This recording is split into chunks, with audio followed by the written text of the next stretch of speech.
সরকারি চাকরিজীবী বাঁচলে 22 কোটি মানুষ সেবা পাবে। এটা শুধু একটা কথা না, এটা একটা চরম সত্য। কারণ এই দেশে এখন প্রায় 22 কোটি মানুষ বসবাস করে, 22 কোটি জনগণ। সেই 22 কোটি মানুষের মধ্যে 22 লক্ষ সরকারি চাকরিজীবী রয়েছে এবং এই 22 লক্ষ চাকরিজীবীর মধ্যে ডিফেন্স আছে, শিক্ষক পেশায় আছে, তারপরে বাকিরা অন্যান্য সাধারণ পেশায় আছে। এই 22 লক্ষ মানুষ এই 22 কোটি মানুষকে সেবা দিয়ে থাকে, কিন্তু এই 22 কোটি মানুষ 22 লক্ষ মানুষকে সেবা দেয় না।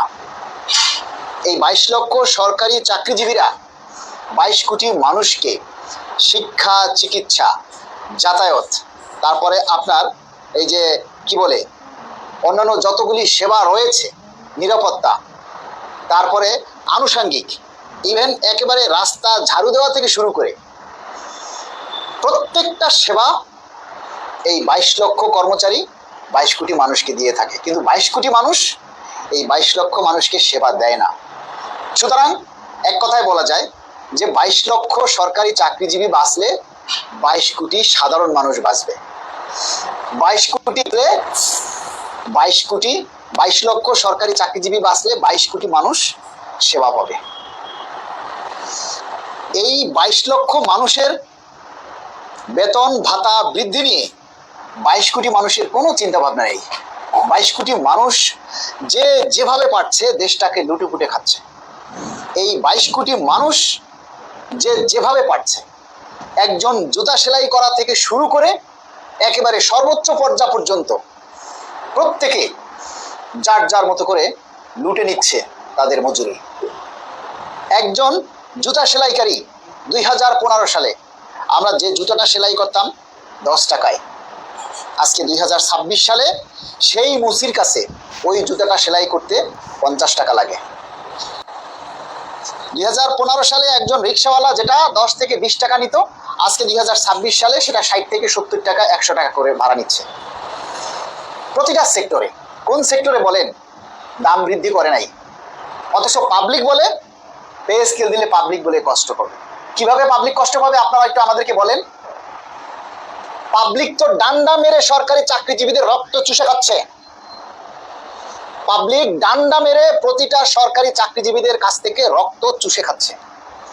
সরকারি চাকরিজীবীরা নিরুপায়, they have nothing to do, কারণ তারা সরকারি শিকলে বাধা। প্রতিটা সরকারি কর্মচারী সরকারি শিকলে বাধা। তারা চাইলেই সবকিছু করতে পারে না, তারা চাইলেই রাস্তায় ইট পাথর নিয়ে আন্দোলন করতে পারে না। একজন সরকারি চাকরিজীবী চাইলেই কাজ বন্ধ করে দিতে পারে না। যেভাবে একজন গার্মেন্টস শ্রমিক তালা বন্ধ করে রাস্তায় নেমে দাঁড়িয়ে যেতে পারে, একজন সরকারি চাকরিজীবী চাইলেই তার অফিস বন্ধ করে এসে রাস্তায় দাঁড়িয়ে থাকতে পারে না। একজন সরকারি চাকরিজীবীকে রাস্তায় আন্দোলন করতে হলে তাকে 100টা নিয়ম মানতে হয়, 100টা শৃঙ্খলা ডিসিপ্লিন মেনে তারপরে তাকে রাজপথে আন্দোলনের ডাক দিতে হয়। কিন্তু সাধারণ মানুষের এগুলি কিচ্ছু লাগে না। সেই সাধারণ মানুষই আবার বলে পে স্কেল দিলে জনগণের কষ্ট হবে, জনগণের দাম বাড়বে। আরে দামটা তো জনগণই নিচ্ছে। ব্যবসা কি সরকারি চাকরিজীবীরা করে?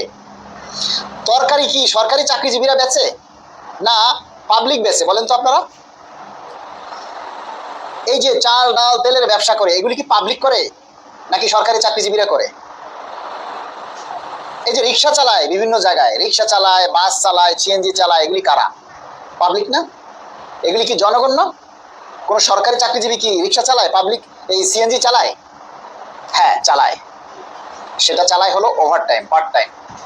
যে চাকরিজীবী সংসার চালাতে পারছে না, সে পেটের দায়ে রিক্সা চালায়, মুখে রুমাল বেঁধে। আজকে একটা আশ্চর্যজনক ঘটনা ঘটেছে, কি জানেন? একটা আশ্চর্যজনক ঘটনা ঘটেছে আজকে। আমি চোখে পানি রাখতে পারিনি দেখে আমি ভাইটাকে জড়াইয়ে ধরলাম। আমি যখন অফিস থেকে দুপুরে লাঞ্চে গেলাম, হুন্ডা আমি পার্ক করতেছি, আরেকটা ভাই দেখি মুখে মাস্ক পরা, মাথায় হেলমেট পরা, আমাকে দেখে বলল, মালিক ভাই না? আমি বললাম, জি মালিক ভাই। আপনি? পরিচয় দিতে চাইনি, সে বাইক শেয়ার করছে। পরে বলল, ভাই আমি পুলিশে চাকরি করি। তাও কোথায় জানেন? রাজারবাগ পুলিশে। আমার আজকে অফ ডে, আমার সংসার চলে না, তাই লাজ লজ্জার মাথা খেয়ে আমাকে আজকে বাইক শেয়ার করতে হচ্ছে। তো বললাম, আপনার যদি পরিচিত জন কেউ সামনে পড়ে, তো ভাই আমি হেলমেট খুলি না। যদি কোনো পরিচিত মানুষ দেখি, আমি এমনি মাস্ক পরা থাকি, এরপরে আমি আমার কালো হেলমেট আমি খুলি না।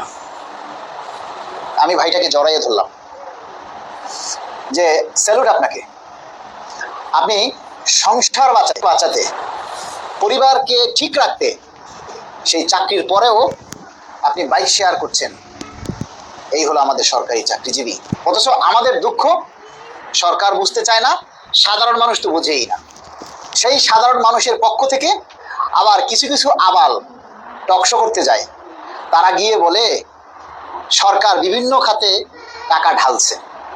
সরকার বিভিন্ন খাতে টাকা ঢাললে তোর বাপের কি? তোর কি? তুই কি সরকার? আরেক মহিলা বলতেছে, আমি পে স্কেল চাই না। হুদা হেল ইউ? তুমি পে স্কেল চাওয়ার কে? পে স্কেল তো চাইবে সরকারি চাকরিজীবীরা। তুমি তো সরকারি লোক না, তুমি পে স্কেল চাইলেই কি আর না চাইলে কি? হ্যাঁ, তুমি কোন হরিদাস পাল? তুমি পে স্কেল চাইতে হবে কেন? তোমার কথা কি সরকার উঠে বসে? হ্যাঁ, আমরা এই সমস্ত এই কুবুদ্ধিদানকারী বুদ্ধিজীবীদের বিনাশ চাই। এরাই সরকারকে খারাপ করে, এরাই সরকারকে বিভিন্ন রকমের উস্কানিমূলক বক্তব্য দিয়ে সরকারকে সরকারের ভাবমূর্তি ক্ষুণ্ণ করতে চায়। সরকার এবং সাধারণ মানুষের মধ্যে যে একটা সুসম্পর্ক আছে সেটাকে নষ্ট করতে চায়। আমরা সরকারকে অনুরোধ করব, মাননীয় সরকার প্রধানকে অনুরোধ করব, এই সমস্ত টকশো, এই সমস্ত বুদ্ধিজীবীদের কথা আমলে নেবেন না। এরা আপনাদের ভালো চায় না। এদেশের সরকারি চাকরিজীবীরা বাঁচলে সরকার বাঁচবে, এদেশের সরকারি চাকরিজীবীরা বাঁচলে সাধারণ মানুষ বাঁচবে। আজকে যদি পে স্কেল হয়, এই পে স্কেলের সুবিধা শুধু সরকারি চাকরিজীবীরা ভোগ করবে না, এই পে স্কেলের সুবিধা সাধারণ মানুষও ভোগ করবে। কিভাবে জানেন? আজকে আমি যদি পে স্কেল পাই, আমার যদি বেতন বাড়ে, আপনার যদি বেতন বাড়ে, আপনার চাহিদা বাড়বে, আপনার ক্রয় ক্ষমতা বাড়বে। আপনি বাজারে গিয়ে বাজার করবেন, পরিবারের জন্য কাপড় চোপড় কিনবেন, বিভিন্ন পণ্য আপনি কিনবেন। সেই পণ্যগুলি যখন 22 লক্ষ পরিবার কিনবে, আজকে যেটা একটা কিনতেছে, বেতন বাড়ার পর সে 2টা কিনবে, তাহলে উৎপাদন বাড়বে। উৎপাদন বাড়াতে হবে, তাই না? উৎপাদন যদি বাড়াতে হয়, তাহলে কিছু মানুষের কাজ করা বেশি লাগবে। তার মানে কি? শ্রমিক বাড়বে, শ্রমিকের কর্মসংস্থান হবে, শ্রমিকের কর্মসংস্থান হবে। আর যখন শ্রমিকের কর্মসংস্থান হবে, সেই পণ্য আবার বাজারে আসবে, আবার সরকারি চাকরিজীবীরা, বিভিন্ন পেশাজীবীর মানুষ সেইগুলি আবার ক্রয় করবে। এভাবে উৎপাদন বাড়বে, বিনিয়োগকারী বাড়বে। যারা বিভিন্ন প্রতিষ্ঠানে আছে, বিভিন্ন শিল্প প্রতিষ্ঠানে আছে, তারা বেশি বেশি করে করবে, আপনার বিনিয়োগ করবে। বিনিয়োগ করার পরে সেখানে শিল্প কারখানা তৈরি হবে, উৎপাদন বাড়বে, সরকারের বিভিন্ন প্রকল্প বাস্তবায়ন হবে। এভাবে পুরো রাষ্ট্রে একটা উন্নয়নের ছোঁয়া ছড়িয়ে পড়বে। এটাই হলো পে স্কেল। তো একটা পে স্কেল পেলে কি শুধু সাধারণ সরকারি চাকরিজীবীরাই লাভবান হবে? আরে পে স্কেল পাওয়ার পর আমার যদি বেতন বাড়ে, আমি সেই টাকা এনে কি সব ব্যাংকের মধ্যে ভরে রাখবো? সেই টাকা দিয়ে আমি বাজার করবো না? আমি কি সেই টাকা বিদেশে পাঠিয়ে দেবো? আপনি কি বিদেশে পাঠিয়ে দিবেন? সেই টাকা দিয়ে আপনি বাজার করবেন না? আপনি কাপড় চোপড় কিনবেন না? আপনি টিভি, ফ্রিজ, মোবাইল, আপনি এগুলি কিনবেন না? মোটরসাইকেল কিনবেন না? গাড়ি কিনবেন না? প্রত্যেকটা সেক্টরে এই জিনিসগুলি বৃদ্ধি পাবে।